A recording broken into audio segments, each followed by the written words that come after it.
오늘도 함께 영상으로 예배하는 여러분에게 성령의 충만한 은혜가 함께 하시기를 주의 이름으로 축복합니다. 오늘 주신 말씀은 신명기 2장 1절로 15절 말씀입니다.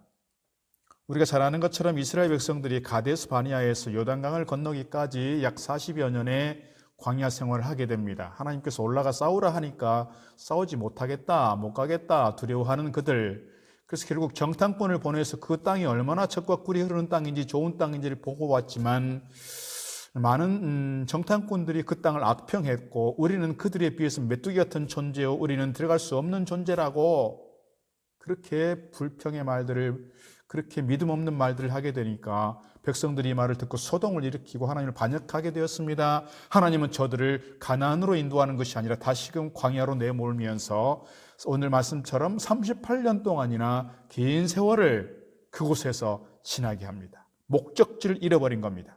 목적지가 사라지게 되니까 광야에서 방황할 수밖에 없게 된 것입니다.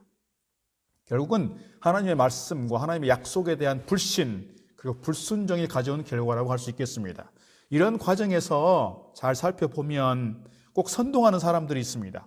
믿음의 말을 하는 사람들이 아니라 믿음 없는 말을 하고 불신앙의 말들을 하고 자기들이 하려고 하니까 겁이 나고 부담이 되고 하기 싫다 보니까 그들이 악평을 하고 불평을 해대고 갈 수 없다고 말하게 되고, 그래서 이 말을 들은 사람들이 그 말에 현혹되어서 공동체의 신앙이, 공동체의 그 능력이 사라져버려서 결국은 그 공동체 전체가 그런 고생을 하게 된 것입니다. 결국은 출애굽 1세대가 광야에서 사라지게 되었고 출애굽 2세대가 이제 가나안에 들어가게 되는 장면, 오늘 우리가 이후에서 보게 될 것입니다. 오늘 본문 말씀 보게 되면 앞부분에서 이 백성들이 에돔과 모압 지경을 지나갈 때에 주의해야 될 것이 있다고 말합니다. 그것은 뭐냐면 에돔과 모압 사람들에 대해서 괴롭히지 말라는 거예요. 그 사람들과 전쟁하지 말라는 거예요. 왜냐하면 에돔은 사실 이스라엘과 형제라고 하는 측면에서, 에돔은 누굽니까? 야곱의 형이었던 에서의 후손들입니다. 뿐만 아니라 하나님께서 지금 에돔 사람들이 살고 있는 이 땅, 그리고 모압 사람들이 살고 있는 이 땅을 하나님께서 허락하셨으니 너희들에게 허락한 땅이 아니니 그 땅은 그냥 지나가라는 거예요. 괴롭게 하지 마라, 전쟁하지 마라. 여기서 중요하게 생각해 볼 수 있는 것은 하나님의 주권입니다.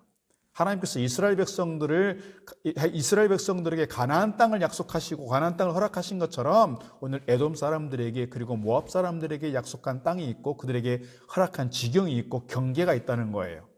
그런 점에서 하나님의 절대적 주권이라고 하는 측면에서 오늘 이스라엘 백성들을 향하여 그 사람들을 비록 약한 민족일 수 있지만 그 사람들과 전쟁하지 마라, 그 사람들을 괴롭히지 마라, 이렇게 말씀하고 있는 것입니다. 오늘 드디어 이스라엘 백성들은 광야를 지나서 세렛 시내를 지나게 됩니다.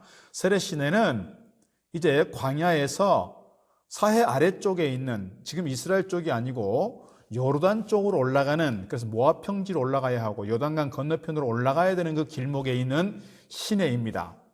이 세렛 시내를 지나야만이 이제 요단강 건너편으로 올라갈 수가 있는 것이죠.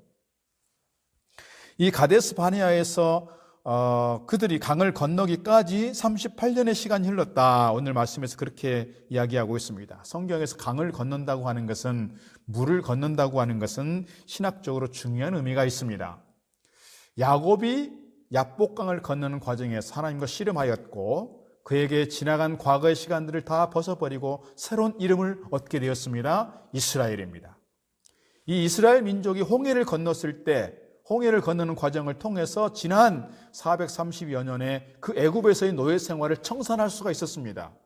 오늘 말씀 보니까 세렛 시내를 건너면서 저들이 지난 38년 동안 가데스 바네아에서 반역했던 그 결과로서 얻었던 광야 생활, 이 죄와 허물을 벗어버리고 이제는 새로운 세계로 출발하는 그런 장면이 오늘 본문에 기록되어 있습니다. 그래서 하나님께서는 이 38년 시간 동안 출애굽 1세대를 광야에서 죽게 하였고 출애굽 2세대인 지금의 이 사람들을 통해서 군대를 조직하게 되었고 가나안을 정복하라고 하는 그런 사명을 저들에게 주시는 것을 볼 수가 있습니다. 사실 출애굽 1세대를 보면 저들이 홍해를 건넜습니다. 그 이전에 이미 10가지 재앙들을 보았습니다. 그리고 마라를 비롯해서 머리바 물 사건을 통해서 또는 많은 40여 년의 과정 속에서 그들이 물을 구하기 어려운 광야에서 샘물을 취할 수 있었습니다. 만나와 메추라기를 통해서 먹을 것을 얻을 수 있었고요. 그들이 불기둥과 구름기둥을 하나님의 도우심과 보호하심을 입었습니다. 그들이 친히 하나님께서 어떻게 능력을 행하셨고 어떻게 저들을 도우셨는지를 목도해 왔습니다. 그러나 하나님께서 그들에게 가나안 정복에 대한 사명 주시지 않았습니다. 그들은 광야에서 다 사라지게 되었고요. 가나안 출애굽 2세대를 통해서 가나안 정복에 대한 새로운 사명을 주시는 것을 오늘 본문을 통해 주고 있습니다.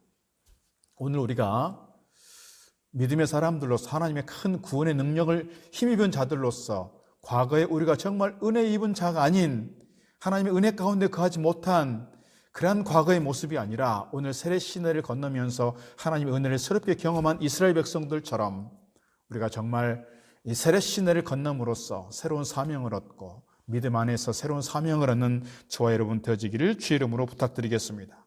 주님을 알지 못했던 과거, 주님 말씀대로 살지 못했던 내 과거를 떨쳐버리고 이제는 세례 시내를 건너므로써 새로운 사명의 출발점에 서서 주님 맡긴 사명 힘써 감당할 수 있는 저와 여러분 다 되기를 주의 이름으로 축복합니다.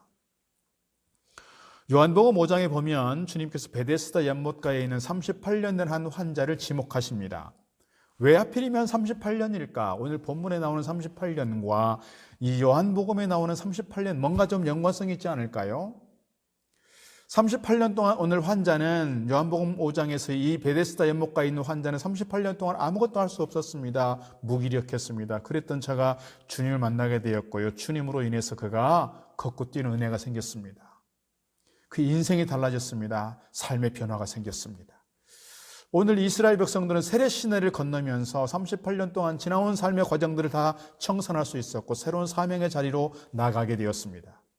오늘 우리가 살아가면서 이러한 분명한 우리의 삶의 어떤 구분점, 삶의 어떤 경계선, 그러한 어떤 신앙적 고백이 우리 가운데 있기를 주의 이름으로 축복합니다. 오늘 이 시간이 지나온 38년의 삶을 정리하고 앞으로의 새로운 생애를 준비하고 비전을 꿈꾸며 새로운 출발점에 서서 주님 맡긴 사명 감당하겠다고 하는 그런 신앙의 고백과 결단이 우리 가운데 있기를 주의 이름으로 축복합니다. 과거의 어떤 무기력한 존재들이 아니라 주님의 사명을 받은 자들로서 믿음의 장수들로서 주님의 정말 신실한 제자의 모습으로 우리에게 맡겨진 그 믿음의 길을 잘 달려갈 수 있기를 주의 이름으로 축복합니다. 세상 앞에서 흘러가는 대로가 아니라 그저 따라가는 삶이 아니라 세상 앞에서 주님 말씀을 따라 성령의 충만한 제자가 되어서 세상을 이기고 승리하는 그런 믿음의 용사들 다 되기를 주의 이름으로 축복합니다. 그래서 오늘 우리가 처한 상황이 아무리 힘들고 어려워도 우리에게 주어진 영적 가난을 향해서 오늘 또 힘있게 달려가는 저와 여러분 되기를 바랍니다. 주님께서 우리와 함께 하시고 주님께서 우리의 길을 인도하시고 주님께서 우리의 손 잡아 주시는 줄 믿습니다. 그 주님 안에서 우리에게 주신 영적 가난을 아름답게 얻고 취함으로써 주님 안에서 영적 부유함도 함께 누려가는 저와 여러분 되기를 주의 이름으로 축복합니다. 기도하겠습니다.